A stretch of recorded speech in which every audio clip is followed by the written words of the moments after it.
আসসালামু আলাইকুম। এই বাংলাদেশের মধ্যে সবচেয়ে অযোগ্য মানুষ গণনা করা হয় প্রবাসীদেরকে। কারণ এটা একমাত্র শুধু প্রবাসীদের জন্যই। প্রবাসীরা প্রতিবাদ করতে জানে না, প্রবাসীরা কোনো কিছু কাউকে জানায় না, প্রবাসীরা নীরবে সয়ে যায়।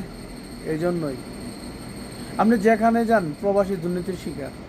এয়ারপোর্ট এখানে আরও বেশি শিকার। কি কিছু বুঝছেন?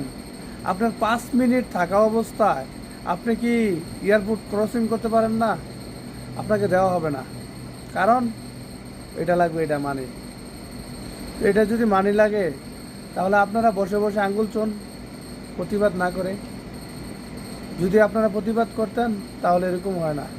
গত কয়েকদিন আগে একটি প্রবাসী ভাই, এর 1 ঘন্টা সময় আছে, তারপরও কি করে নাই, আরে এয়ারপোর্ট ক্রসিং করতে দেয় নাই, দেওয়া হলো না।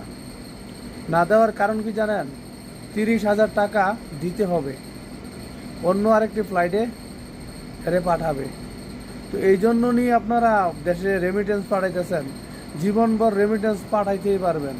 কি কিছু বুঝছেন? রেমিটেন্সের থেকে কোনো কিছু পাওয়ার আশা আর করেন না। হায় রে বোকা প্রবাসীরা, বুঝলা না বুঝবা।